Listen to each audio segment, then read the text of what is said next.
सनातन धर्म की प्रतिष्ठा। सर्वशास्त्रमयी शिरोमणि Shrimad Bhagavad Gita. Selected point number 3505 3505 சனாதன தர்மத்தின் கௌரவம் அனைத்து சாஸ்திரங்களின் மணிமகுடம் ஸ்ரீமத் பகவத்கீதை. गीता का शाब्दिक अर्थ। கீதை என்ற வார்த்தையின் பொருள், गीता का अर्थ क्या है? गीता கீதையின் அர்த்தம் என்னவென்று கேட்கிறாங்க. जिसका गीत गाया गया, जिसका गायन किया गया। கீதா என்றால் எதை பாடப்படுகிறது, பாடலாக பாடப்படுகிறது, மகிமை பாடப்படுகிறது. गीता पति भगवान का इतना गायन नहीं है। கீதையினுடைய கடவுள் பகவானுடைய இவ்வளவு மகிமை கிடையாது. गीता का गायन भगवान ने किया है। கீதையை பகவான் தான் பாடியுள்ளார். गीत गाया है, कहते ना तुम तो उनके गीत गाते रहते हो। பாடல் பாடியிருக்கிறார் சொல்றாங்க இல்லையா, நீங்க அவங்கள பத்தின பாடல் தான் பாடினே இருக்கீங்க, மகிமை பாடுறீங்க मन அப்படின்னா उनकी महिमा करते रहते हो। जो गीता அவங்களுடைய மகிமையை செய்கிறார்கள். गीत है, कविता है, எந்த கீதை பாடலாகும், கவிதையாகும், क्या है? என்னவாகும்? गीता क्या है? अरे गीता नाम क्यों रखा? அரே கீதை என்ன ஆகும்? கீதை என்று ஏன் பெயர் கிடைத்திருக்கிறது? है? गीत है भगवान के मुख से गाया हुआ। பகவானுடைய வாயின் மூலமாக பாடப்பட்ட அது பாடலாகும். जिसमें अलंकारिक भाषा भरी हुई है, இதுல அலங்கார மொழி நிரம்பி இருக்கிறது, प्रतीकात्मक भाषा भरी हुई है। குறியிட்ட மொழி நிரம்பி இருக்கிறது. दुनिया के सामान्य लोग तो उसे समझ ही नहीं सकते। உலகத்தில் இருக்கக்கூடிய சாதாரண மக்களால் அதை புரிந்து கொள்ளவே முடியாது. समझ सकते हैं? कहावत भी है, புரிந்து கொள்ள முடியுமா என்ன? ஒரு பழமொழி கூட இருக்கு. कै समझे कवि, कै समझे रवि। रवि माने सूर्य। கவிதை எழுதக்கூடியவரால் புரிந்து கொள்ள முடியும், இல்லையானால் ரவி அதாவது சூரியனால் புரிந்து கொள்ள முடியும். और गीता में लिखा है, मैं जब आता हूँ तो पहले पहले किसको ज्ञान देता हूँ? हैं? மற்றும் கீதையில் சொல்லப்பட்டிருக்கிறது, நான் எப்பொழுது வருகிறேனோ அப்பொழுது முதலில் யாருக்கு ஞானத்தை சொல்கிறேன்? सूर्य को ज्ञान देता हूँ। சூரியனுக்கு ஞானத்தை கொடுக்கிறேன். सर्वशास्त्रमयी शिरोमणि गीता। அனைத்து சாஸ்திரங்களின் மணிமகுடம் கீதை. सर्वशास्त्रमयी शिरोमणि श्रीमद् भगवत गीता है। அனைத்து சாஸ்திரங்களின் மணிமகுடம் ஸ்ரீமத் பகவத்கீதை ஆகும்.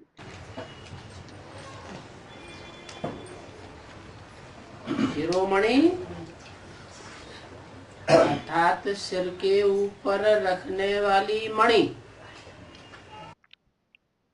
சிரோமணி அப்படியானால் தலைக்கு மேல் வைக்கக்கூடிய மணி. जैसे आत्मा रूपी मणि सर्वोच्च है, எப்படி ஆத்மாவாக இருக்கக்கூடிய மணி எல்லாத்தை விட உயர்ந்ததாகும். इस शरीर में सबसे ऊंची सत्ता இந்த उடலில் எல்லாத்தை விட உயர்ந்த ஆட்சி आत्मा रूपी मणि की है। ஆத்மாவாக இருக்கக்கூடிய மணியினுடையதாகும். ऐसे ही அதே போலவேதான் जितने भी शास्त्र हैं, எவ்வளவெல்லாம் சாஸ்திரங்கள் இருக்கிறதோ, चाहे हिंदुओं के हैं, இந்துக்களுடையதாக இருந்தாலும் சரி, चाहे और धर्म वालों के शास्त्र हैं, இல்லையானால் அது மற்ற தர்மத்தை சேர்ந்தவர்களின் சாஸ்திரமாக இருந்தாலும் சரி, उन सभी शास्त्रों के बीच அவை அனைத்து சாஸ்திரங்களின் நடுவில் सर्वशास्त्रों में शिरोमणि அனைத்து சாஸ்திரங்களின் தலை சிறந்த மகுடத்தின் மணி भगवान की गाई हुई गीता है। பகவான் மூலமாக பாடப்பட்ட கீதையாகும். अरे भगवान आते हैं तो मनुष्य को देवता बनाते हैं। அரே பகவான் வருகிறார், அப்பொழுது மனிதரை தேவதையாக ஆக்குகிறார். मनुष्य से देवता बनाने का भी तो कोई மனிதரை தேவதையாக ஆக்குவதற்கான नियम कानून होगा ना। ஏதாவது நியமங்கள் இருக்கும் இல்லையா? उस नियम कानून का नाम அந்த நியமங்களுடைய பெயர்தான் शासन करने की श्रेणी का नाम அந்த ஆட்சி செய்யக்கூடிய சட்டத்தின் பெயர் गीता रखा गया है। கீதை என்று வைக்கப்பட்டிருக்கிறது. भगवान की सुनाई हुई गीता है, பகவான் மூலமாக சொல்லப்பட்ட கீதையாகும். भगवान की रची हुई गीता है। பகவான் மூலமாக படைக்கப்பட்ட கீதையாகும். गीता नंबर 1 शास्त्र है। கீதை நம்பர் 1 சாஸ்திரமாகும்.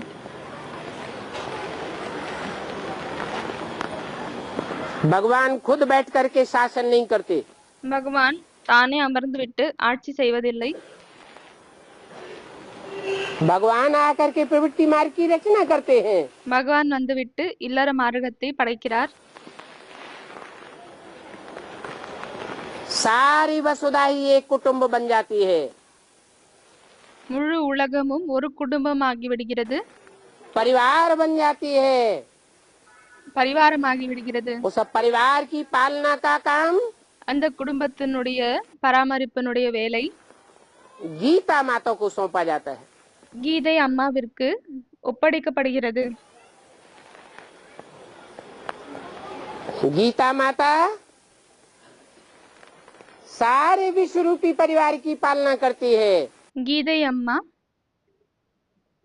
முழு உலகத்தில் இருக்கக்கூடிய ஆத்மாக்களுக்கு பாலனை செய்யக்கூடிய வேலையை செய்கிறது.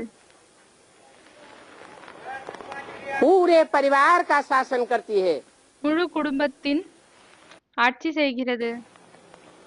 इसलिए गीता को அதனால்தான் கீதையை सर्वशास्त्रमयी शिरोमणि कहा जाता है।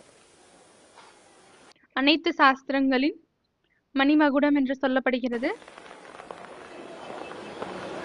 और बाइबल कुरान आदि धर्म ग्रंथ மற்ற பைபிள் இல்லையானால் குரான் தர்ம கிரந்தங்கள் दुनिया की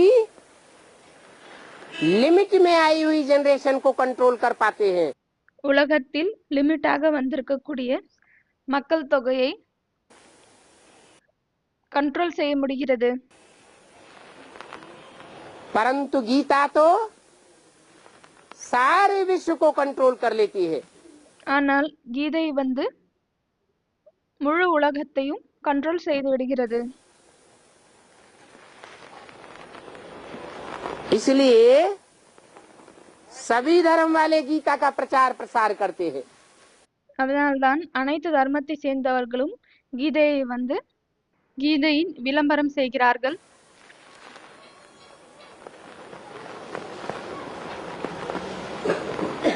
हिंदुओं ने इतनी गीता की प्रतियां नहीं छपाई होंगी,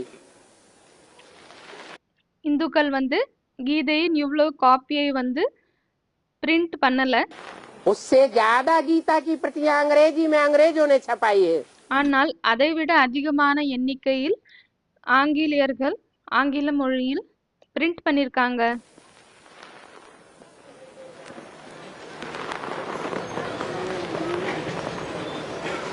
तो गीता எனவே கீதை सर्वशास्त्र शिरोमणि गाई हुई है।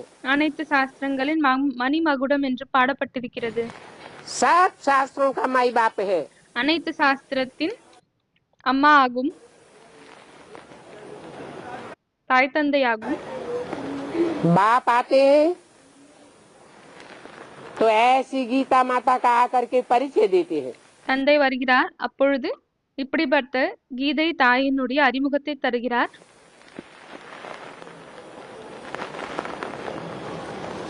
कि गीता माता कैसे सर्वशास्त्र शिरोमणि है। என்னவென்றால் கீதை அம்மா வந்து எப்படி அனைத்து சாஸ்திரங்களின் மணிமகுடம் ஆவாங்க என்று, और कब शिरोमणि बनती है। மற்றும் எப்பொழுது அவங்க அப்படி மணிமகுடம் ஆகுறாங்க. मनुष्य गुरुओं ने तो कृष्ण बच्चे का नाम डाल करके गीता का मान मर्तबा ही खलास कर दिया। மனித குருக்கள் கிருஷ்ணர் குழந்தையினுடைய பெயரை போட்டுவிட்டு கீதையினுடைய மான மரியாதையை அழித்து விட்டாங்க. नहीं तो सारी दुनिया गीता को सर्वश्रेष्ठ समझती। இல்லையானால் முழு உலகமும் கீதையை தான் எல்லாத்தை விட சிரேஷ்டமானது என்று புரிந்து கொள்கிறது. तो बाप आकर के अपना परिचय भी देते हैं, எனவே தந்தை வந்துவிட்டு தன்னுடைய அறிமுகத்தையும் தருகிறார். और अपनी प्रथम रचना गीता माता का भी परिचय देते हैं। மற்றும் தன்னுடைய முதல் படைப்பு கீதா அம்மாவினுடைய அறிமுகத்தையும் தருகிறார். रचना के आज मध्य अंत का भी परिचय देते हैं।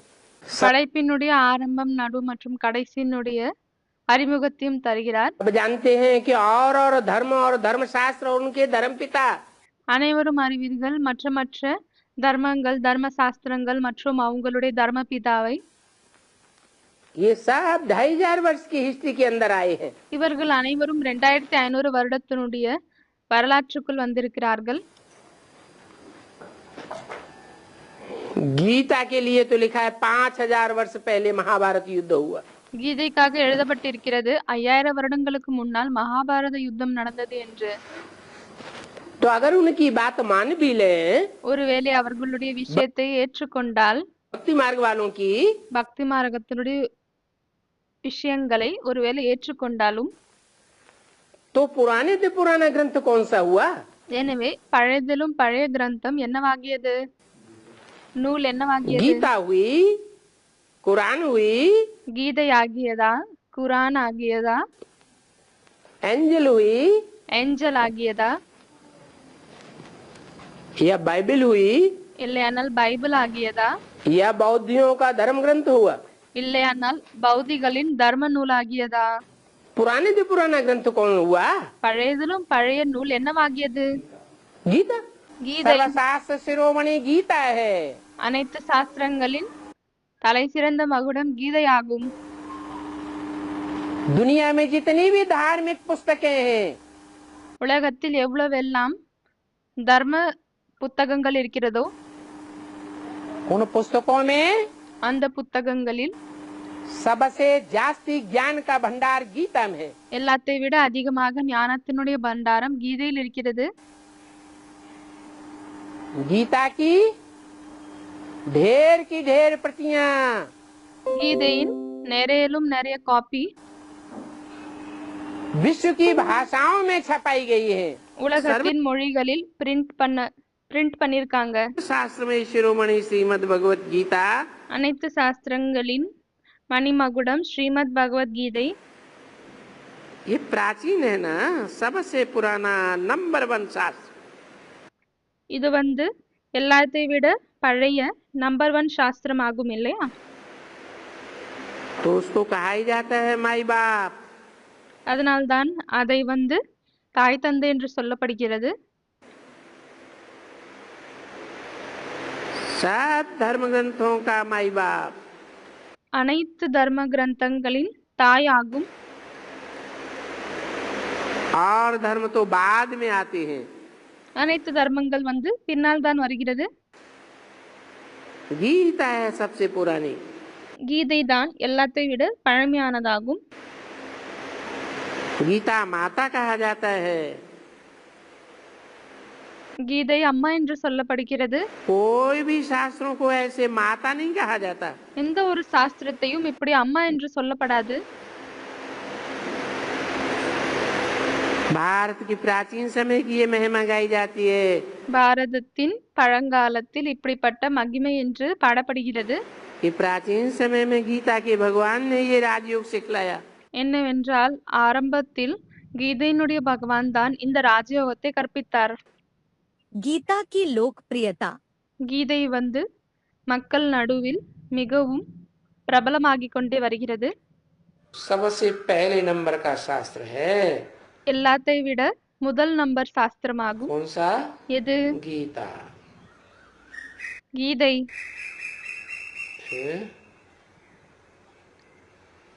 तो गीता तो पढ़ते हैं, गीता तो ऐसा कोई धर्म नहीं है जहाँ गीता का प्रचार न हुआ हो। எனவே கீதையை படிக்கிறார்கள். இப்படி உலகத்தில் எந்த ஒரு தர்மமும் இல்லை எங்கு வந்து கீதை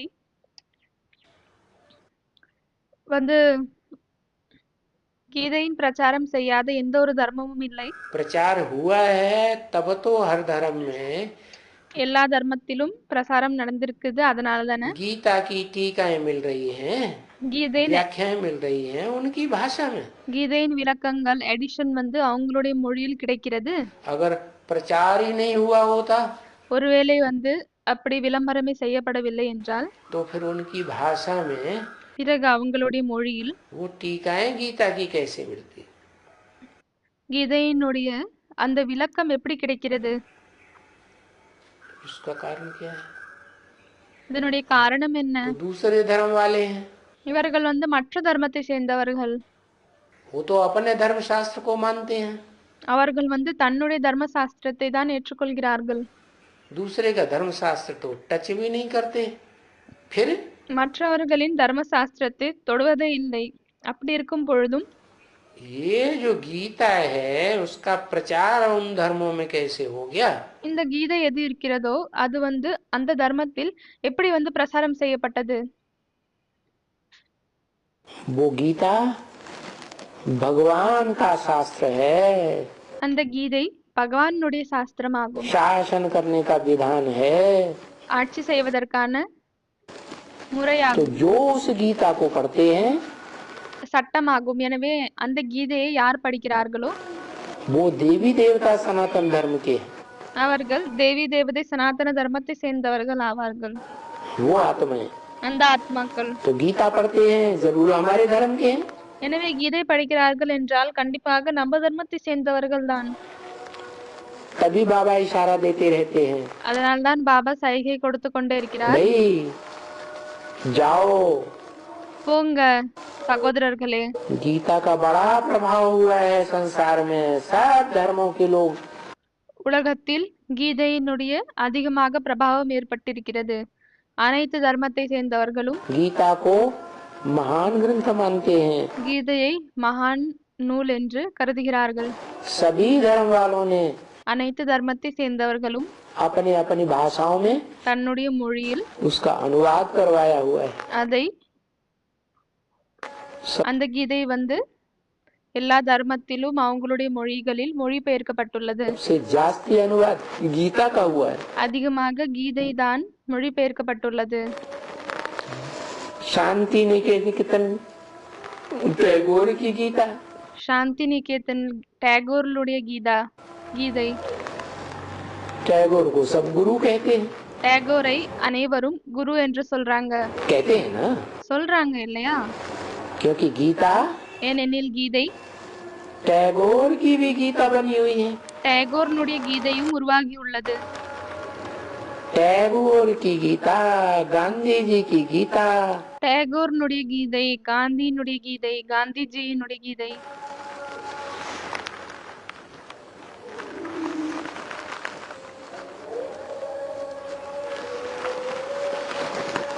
जो घर से उठते हैं ना யார் வீட்டிலிருந்து எழுந்து கொள்கிறார்கள் இல்லையா? तो गीता पाठ करना शुरू कर देते, அப்பொழுது கீதையை படிக்க தொடங்கி விடுகிறார்கள். श्लोक वही, ஸ்லோகங்கள், अध्याय वही। அத்தியாயங்களை. बाकी गांधी जी को जो आया सो अर्थ किए। ஸ்லோகங்களும் அதேதான், அத்தியாயங்களும் அதேதான். ஆனால் காந்தி அவர்களுக்கு என்ன புரிய வந்ததோ அதை அவர் வந்து விளக்கிவிட்டார். टैगोर को जो आया सो अर्थ किए।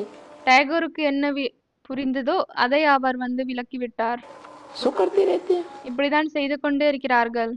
गीता का प्राचीन रूप கீதையின் பழமையான ரூபம் एलोरा, एलिफेंटा, எல்லோரா, எலிபென்டா, कन्हेरी, ये जो गुफाएं बनाई गई यहाँ पहाड़ों में, கன்ஹேரி. இந்த குகைகள் எது வந்து மலைகளில் உருவாக்கப்பட்டிருக்கிறதோ, पहाड़ काट काट करके மலைகளை வெட்டி உருவாக்கி இருக்கிறார்கள். उनमें जो चित्रकारी की गई है 2000 साल पहले, அதுல வந்து 2000 வருடங்களுக்கு முன்னால் எந்த படங்களை உருவாக்கப்பட்டிருக்கிறதோ, 2-2500 साल पहले, 2,2500 साल पहले, 2500 வருடங்களுக்கு முன்னால் वो चित्रकारी सच्ची चित्रकारी थी। அந்த படங்கள் தான் உண்மையான படங்களாகும். उस चित्रकारी से बाद में शास्त्र बने। அந்த படங்களின் மூலமாக தான் பிறகு சாஸ்திரத்தை உருவாக்கினார்கள். उन शास्त्रों में पहले पहले गीता का भगवान निराकार था அந்த சாஸ்திரங்களில் முதலில் கீதையினுடைய பகவான் நிராகாராக இருந்தார். और ये विदेशी विद्वानों ने ये बात साबित भी कर दी। மற்றும் வெளிநாட்டை சேர்ந்த வித்வான்கள் இதை நிரூபித்து விட்டார்கள். அந்த ஸ்காலர்ஸ் இதை நிரூபித்திருக்கிறார்கள். अपनी अपनी थीसिस में, தன்னுடைய தீசிஸ்ல, अपनी रिसर्च में, தன்னுடைய தனிப்பட்ட ரிசர்ச்ல, जैसे कीरो है, कीथ है, எப்படி கீரோ இருக்கிறாரு, கீத் இருக்கிறாரு, उन्होंने ये साबित किया है कि पहले गीता का भगवान निराकारवादी था। அவர்கள் இதை நிரூபித்திருக்கிறார்கள். முதலில் கீதையினுடைய பகவான் நிராகாராக இருந்தாரு. बाद में कृष्ण उपासकों ने அதற்கு பிறகுதான் கிருஷ்ணரை வழிபடக்கூடியவர்கள் उसमें कृष्ण का नाम साकार रूप में डाल दिया அதுல கிருஷ்ணருடைய பெயரை சாக்கார ரூபத்தில் போட்டுவிட்டனர். और भारत की बेइज्जती हो गई संसार। மற்றும் இதன் மூலமாக முழு உலகத்தில் பாரதத்தின் அவமானம் ஏற்பட்டு விட்டது. क्योंकि सब धर्म पिताएं मानते हैं कि वास्तव में गॉड फादर तो निराकार है। ஏனெனில் அனைத்து தர்ம பிதாவும் ஏற்றுக்கொள்கிறார்கள், கடவுள் தந்தை நிராகார ஆவார், உருவமில்லாதவர். अगर गीता में निराकार का नाम होता तो सब दुनिया के जितने भी दूसरे धर्म वाले हैं वो ஒருவேளை கீதை நிராகாரனுடைய பெயர் இருந்தால் பிறகு மற்ற தர்மத்தை சேர்ந்தவர்கள் யாரெல்லாம் இருக்கிறார்களோ गीता को मानते அவர்கள் கீதையை ஏற்றுக்கொண்டிருப்பார்கள் और भारत की मान्यता देते। மற்றும் பாரதத்திற்கு மகத்துவம் கொடுத்திருப்பாங்க. लेकिन कृष्ण का नाम डालने से ஆனால் கிருஷ்ணருடைய பெயரை போடும் காரணத்தால் भारत का मान चट हो गया। பாரதத்தின் மானம் காணாமல் போகியது. गीता तो मैं डायरेक्ट मुख से आकर के सुनाता हूँ। இதை நான் டைரக்டாக வாயின் மூலமாக சொல்கிறேன். हजारों वर्षों के बाद फिर वो गीता कागजों में लिखी गई। 1000 வருடங்களுக்கு பின்னால் அந்த கீதை காகிதத்தில் எழுதப்பட்டது. पहले भोजपत्र में लिखी गई थी, முதலில் அது போஜ பத்திரங்களில் எழுதப்பட்டது. बाद में कागज में लिखी गई। அதற்கு பிறகுதான் காகிதத்தில் எழுதப்பட்டது. उससे पहले गुरु लोग सुनाते थे, அதற்கு முன்னால் குருக்கள் அதை சொன்னார்கள் और उनके शिष्य उनको सुन करके याद कर लेते थे। மற்றும் அவங்களுடைய சிஷ்யர்கள் அதை கேட்டுவிட்டு அதை நினைவு செய்து கொண்டார்கள். लिखा पढ़ी का कोई काम नहीं होता था। அதனால் அங்கு எழுதக்கூடிய எந்த ஒரு வேலையும் நடக்கவில்லை. अभी वो गीता का ज्ञान लोप हो चुका। இப்பொழுது அந்த கீதையினுடைய ஞானம் காணாமல் சென்று விட்டது. कागज की गीता मात्र रह गई। வெறும் காகிதத்தின் கீதை மட்டும்தான் இருந்து விட்டது. मनुष्यों के द्वारा बनाई हुई उसकी 108 से भी ज्यादा टीकाएं हो गई। மனிதர்கள் மூலமாக அதற்கு 108க்கும் அதிகமாக செய்யப்பட்ட விளக்கப்பட்ட விளக்கங்கள் மட்டும்தான் இருக்கிறது. एक टीका गीता की एक व्याख्या दूसरी व्याख्या से मिलती नहीं। கீதையினுடைய ஒரு விளக்கம் இன்னொரு விளக்கத்தோடு ஒன்று போகுவதில்லை. गीता ज्ञान के लोप होने का कारण கீதை ஞானம் காணாமல் போகுவதற்கான காரணம் ये ज्ञान प्राय लोप हो जाता है। இந்த ஞானம் முழுமையாக இல்லை, ஆனால் ஏதோ கொஞ்சம் காணாமல் சென்று விடுகிறது.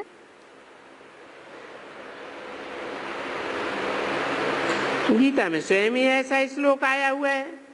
கீதையில் தானே இப்படி ஒரு ஸ்லோகம் இருக்கிறது.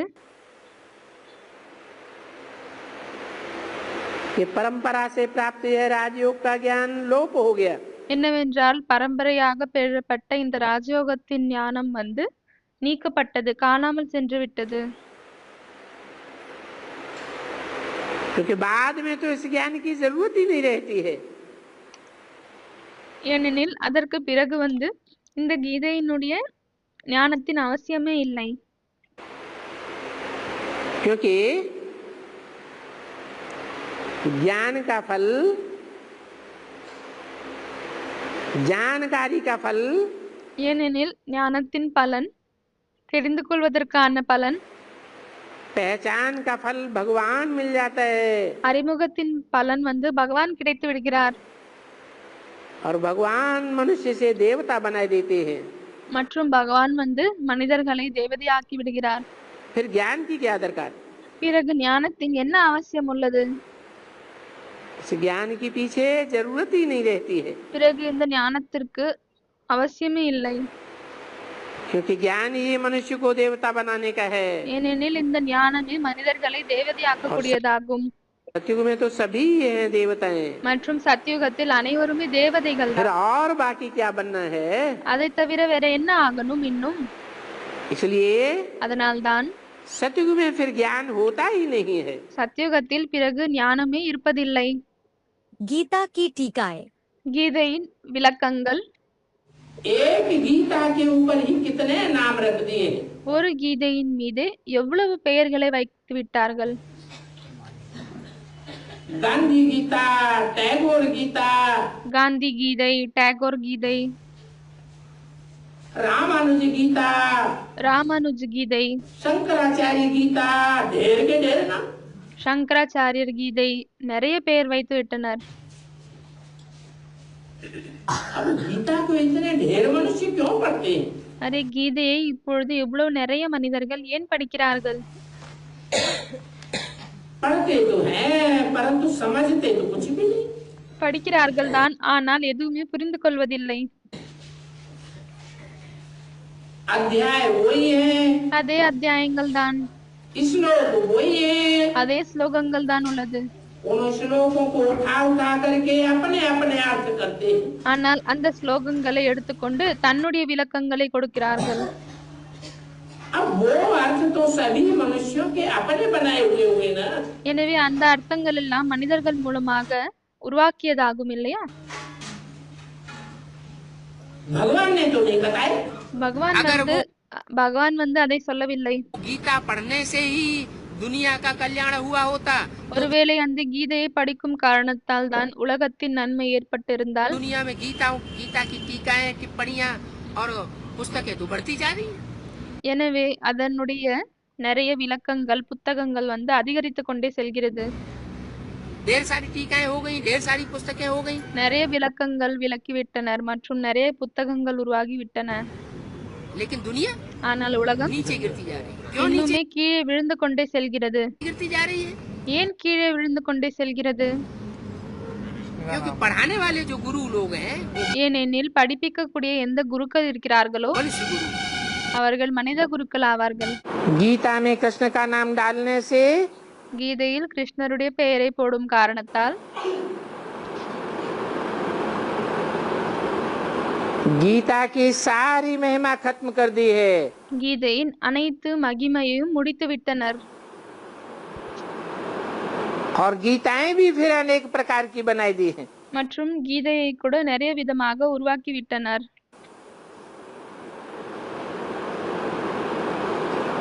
और तो जो भी वेद उपनिषद बाइबल आदि மற்றும் என்னவெல்லாம் வேதங்கள், உபநிடதங்கள், பைபிள் எல்லாம் இருக்கிறதோ शास्त्र हैं அனைத்து சாஸ்திரமும் वो இருக்கிறதோ एक ही प्रकार के होते हैं அது ஒரே விதமாக தான் உள்ளது और एक के ही उच्चारे हुए होते हैं। மற்றும் ஒருத்தர் மூலமாக தான் சொல்லப்பட்டதாகும்.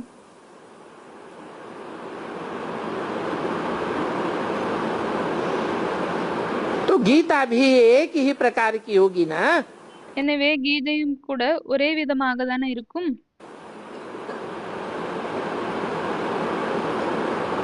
परंतु गीताएं तो अनेक बनाई दी हैं। ஆனால் கீதை வந்து நிறைய உருவாக்கி விட்டனர். गांधी गीता, टैगोर गीता, ज्ञानेश्वर गीता, காந்தி கீதை, டேகோர் கீதை, ஞானேஸ்வர் கீதை, विवेकानंद गीता, விவேகானந்த கீதை, अनेक गीताएं बनाई हुई हैं। अभी ये நிறைய கீதைகளை அவர்கள் உருவாக்கி விட்டனர். गीता का एपिसोड चल रहा है। இப்பொழுது இந்த கீதையினுடைய எபிசோட் தான் நடந்து கொண்டுள்ளது. उनमें भी गीताओं में भी जो अनेक प्रकार की गीताएं बनाई दी हैं அந்த கீதையில் கூட எந்த நிறைய விதமான கீதைகளை உருவாக்கி விட்டனரோ उनमें भी अगड़म बगड़म लिख दिया है। அதுலயும் தலைகீழாக எழுதி விட்டனர். टैगोर की गीता अलग, டேகோர்னுடைய கீதை தனி, गांधी गीता अलग, காந்தியின் கீதை தனி, माधवाचार्य की गीता अलग, மாத்வாச்சாரியரின் கீதை தனி, शंकराचार्य की गीता अलग, சங்கராச்சாரியரின் கீதை தனி, सब में अलग अलग तरीके से व्याख्यान दे दिया है। மற்றும் அவை அனைத்திலும் தனியான முறையில் விளக்கங்களை கொடுத்து விட்டார்கள். तो देखो எனவே பாருங்கள், उसमें भी आटे में लून मिसल कुछ है। அதுலயும் கூட மாவில் உப்பு கலந்த போல் ஏதோ கொஞ்சம் இருக்கிறது. बाकी तो सभी झूठ भर दिया है। அதை தவிர மற்ற அனைத்தும் பொய்யை நிரப்பிவிட்டனர். भगवान ने संस्कृत में कोई श्लोक नहीं सुनाए हैं। பகவான் வந்து சமஸ்கிருதத்தில் எந்த ஒரு ஸ்லோகத்தையும் சொல்லவில்லை. ये संस्कृत के श्लोक किसने बनाए फिर? இந்த சமஸ்கிருதத்தின் ஸ்லோகங்களை பிறகு யார் உருவாக்கினார்கள்? ये तो मनुष्य गुरुओं ने बैठ बनाए हैं। இதை வந்து மனித குருக்கள் தான் அமர்ந்து விட்டு உருவாக்கினர். तो ये गीता लिखने वालों ने बैठ ये श्लोक बनाए हैं। எனவே இந்த கீதை எழுதக்கூடியவர்கள் அமர்ந்து விட்டு இந்த ஸ்லோகங்களை உருவாக்கினர். इस श्लोकों से थोड़ा ही ज्ञान मिलता है। ஸ்லோகங்களின் மூலமாக ஞானம் கிடைக்குமா என்ன? यहाँ तो सहज सहज ज्ञान की बातें सुनाते हैं। இங்கு வந்து சகஜமான ஞானத்தின் விஷயங்களை சொல்கிறார். ये सहज राजयोग है, सहज ज्ञान है। இது சகஜ ராஜயோகம் ஆகும், சகஜ ஞானம் ஆகும். सृष्टि के आदि मध्य अंत का राज यहाँ बताया जाता है। உலகத்தினுடைய ஆரம்பம் நடு கடைசியினுடைய ரகசியத்தை இங்கு தரப்படுகிறது. ये सृष्टि की नॉलेज है। இது சிருஷ்டினுடைய நாலேஜ் ஆகும், ஞானம் जो ஆகும். नॉलेज पांडवों को बैठ पढ़ाते हैं। எந்த ஞானத்தை பாண்டவர்களுக்கு அமர்ந்து விட்டு படிப்பிக்கிறார். गीता में तो बहुत फालतू श्लोक लिख दिए हैं। அந்த நாலேஜை பாண்டவர்களுக்கு அமர்ந்து விட்டு புரிய வைக்கிறார். கீதையில் நிறைய வீணான ஸ்லோகங்கள் உள்ளன. और ये गीताएं भी देखो कितनी लिखी हैं। மற்றும் இந்த கீதைகளையும் பாருங்கள் எவ்வளவு எழுதிவிட்டனர். बाइबल एक ही होगा, कुरान एक ही होगा, பைபிள் ஒண்ணுதான் இருக்கும், குரான் ஒண்ணுதான் இருக்கும். लेकिन ஆனால் गीता की देखो कितनी टीकाएं निकली हैं। கீதைக்கு பாருங்கள் எவ்வளவு விளக்கங்கள் வெளியே வந்திருக்கிறது. ऐसे नहीं कहेंगे இப்படி சொல்ல முடியாது. कि ये फलाने का कुरान है, என்னவென்றால் இது வந்து குறிப்பிட்ட நபர்னுடைய குரான் ஆகும். ये फलाने की बाइबल है। இல்லையானால் இது ஏதாவது குறிப்பிட்ட நபர்னுடைய பைபிள் ஆகும். और यहाँ गीताएं तिलक की गीता, மற்றும் இங்கு கீதை திலக்னுடைய கீதை, गांधी गीता, காந்தியினுடைய கீதை, टैगोर गीता, டேகோர்னுடைய கீதை, कितनी गीताएं बनाई हुई हैं। எவ்வளவு கீதையை வந்து அவர்கள் உருவாக்கி விட்டனர். गीताएं तो अनेक हैं, கீதை வந்து நிறைய இருக்கு, समझ तो कुछ नहीं सकते। ஆனால் எதுவுமே புரிந்து கொள்ள முடியாது. आसुरी बुद्धि है। அசுர புத்தி ஆகும். तो उन आसुरी बुद्धि वालों को எனவே அந்த அசுர புத்தி கொண்டவர்களை फिर दैवी बुद्धि वाले ही समझावेंगे। பிறகு தெய்வீக புத்தி கொண்டவர்கள் தான் புரிய வைப்பார்கள். क्या समझावेंगे? என்ன புரிய வைப்பார்கள்? गीता के கீதையின் सही अर्थ दैवी बुद्धि वाले समझावेंगे। உண்மையான அர்த்தங்களை தெய்வீக புத்தி கொண்டவர்கள் தான் புரிய வைப்பார்கள். ஓம் சாந்தி.